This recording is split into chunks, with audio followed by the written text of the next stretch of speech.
Just when Fani Willis thought she might have beaten this whole thing, everything just turned upside down. We're going to see a brand new twist in the ongoing Fulton County DA saga and what it means for their fledgling case against President Trump. Also, Doritos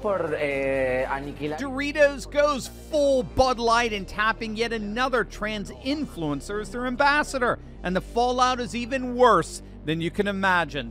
And then DEI officers are resigning everywhere. Are we finally seeing the beginning of the end of all things woke? The answer is going to make your day. Hey gang, it's me, Dr. Steve, your patron professor, here to help you to think better so you can feel better in these crazy and turbulent times. So if you haven't even done so, you know what to do. Make sure to smack that bell and subscribe button, and let's dive right in.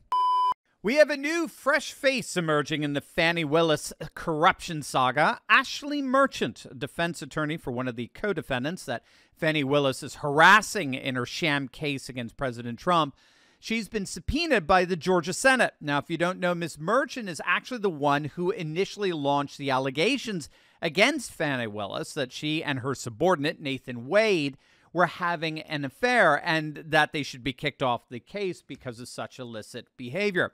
A Georgia Senate committee looking into the corruption allegations surrounding Fani Willis heard testimony today from Ms. Merchant, and it's specifically regarding text messages with Nathan Wade's attorney, Terrence Bradley. Let's just say it was pretty devastating. So up there on January 5th at 9:50 a.m., You're asking, what do you, read the question. So I'm asking him, do you think it started before she hired him? You're talking about the affair. Yes, the affair. And what's his response? His response was absolutely. It started when she left the DA's office and was judge in South Fulton. And so, you know, these are things that he had told me, but I was getting ready to file. My filing deadline was the 8th. And as we're doing this, you know, I'm fact checking line by line.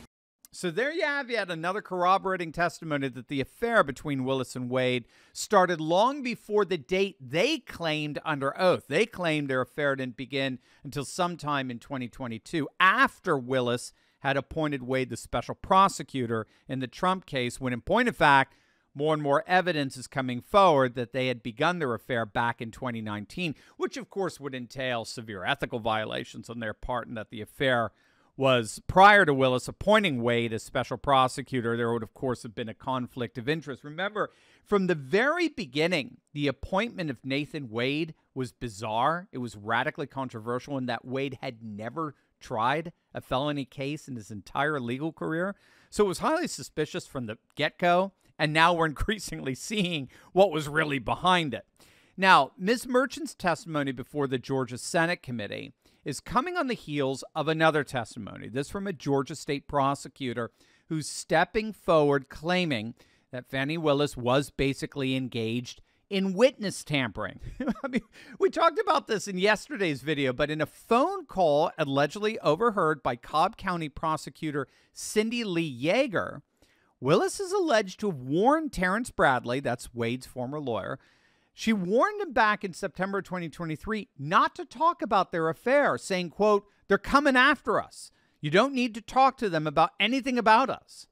So according to this new witness, not only did she overhear Willis basically instruct Bradley, her Boy Toys former business partner and attorney, to keep silent on the whole matter, but it's now being reported that from August of 2023 to January of 2024, this new witness, Yeager, had numerous in-person and other conversations with Terrence Bradley in which information relating to Willis and Wade's affair was openly discussed. So it really does look like the walls are closing in on Fani Willis. An increasingly obvious pattern of corruption appears to be getting exposed more and more with each passing day. So what do you think? You think she's toast? Or do you think the corruption is so deep in Georgia she might skate by this? Let us know in the comment section below. I'll be back.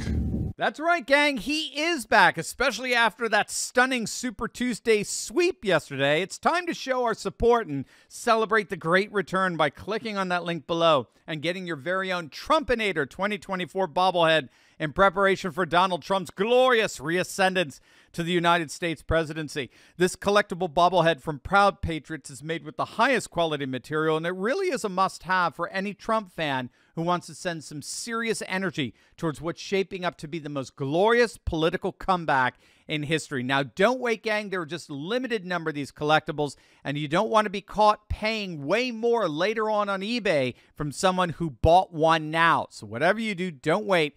Click on that link below right now and show your support for Trump 2024 today. All right, we need to talk about the latest woke PR disaster, this time coming from none other than Doritos. Yet again, some marketing genius in the Doritos Corporation thought it would be a good idea to tap a trans influencer as a brand ambassador in the nation of Spain. They hired a transgender figure by the name of Samantha Hudson to promote the brand, only to turn around literally within hours to fire this influencer because of radically inappropriate comments made regarding a 12-year-old. Now, to say that this has been a PR disaster would be an understatement. And obviously, in light of what happened to Bud Light in the aftermath of the Dylan Mulvaney PR train wreck, Doritos is doing everything they possibly can to try to salvage their image.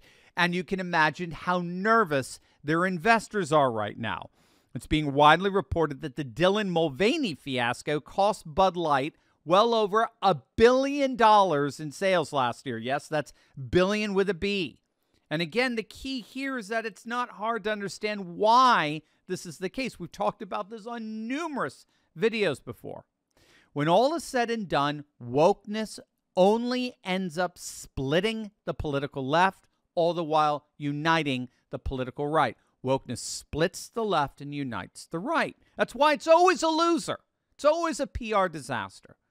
Woke issues basically cut down the middle on the side of the political left. So if you bring up any woke issue, half the political left will be for it, but the other half will be against it. But that's not the case for the political right. The political right unanimously oppose it. So what Bud Light and Disney and Target and now Doritos have all had to learn the hard way is that when they push wokeness, more people are likely to boycott it, actively oppose it, than support it. Again, it's not hard. It's just basic math. If you're pushing a PR campaign that splits the left and unites the right against it, more people will come out opposed to it than favor it. It's that simple. And that's what Doritos is unfortunately about to learn the hard way. And they're not alone. Even in the woke-infested hallways of academia, they're learning this. You may have seen this. The chief DEI officer over at Johns Hopkins University, my old alma mater, she's just had to resign after a massive backlash for an email that she sent out describing white, Christian, and English-speaking people as privileged. Her resignation comes on the heels of a mass blowback from an email that she sent out disparaging white Christians. And the backlash, again, even on a woke college campus, was so intense, she later had to retract and apologize for the email. But that was to no avail. Now she's had to resign after this whole affair. But ironically, her resignation is actually part of a larger trend that we're seeing throughout the nation of a massive and growing pushback against all things woke. You may have seen this, but it's being widely reported that woke DEI officers are actually being fired literally everywhere. DEI workers first came to the forefront in the wake of the whole George Floyd riots. That's when corporate America went absolutely woke and started implementing what they call DEI programs, which stand for diversity, equity, and inclusion. DEI. And so that's when corporations started, back in 2020, they started bringing all these DEI officers who supposedly had expertise to ensure equitable and accessible workplaces for people of all backgrounds. That's how they justified it, at least. It turns out DEI officers were just radically woke ideologues enforcing reverse discrimination in the workplace. It's just affirmative action on steroids. But alas, again, as it's being widely reported, those DEI positions are, as we speak, getting slashed literally everywhere. It does appear that wokeness has overstayed its welcome. Not that any of us welcomed it in the first place. So what do you guys think? Has the tide finally shifted? Is wokeness finally on its way out? Let us know in the comments section below. And as always, make sure to smack that bell and subscribe button.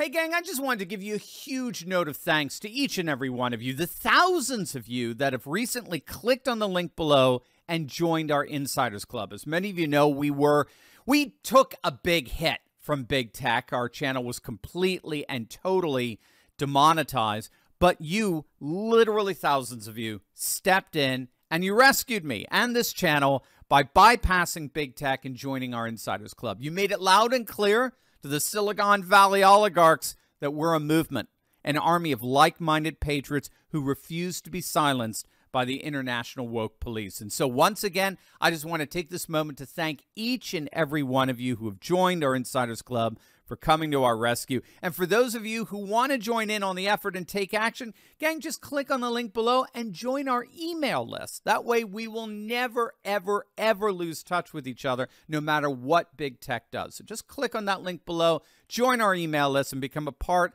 of an army of literally hundreds of thousands of patriots dedicated to taking our nation back, most importantly, together.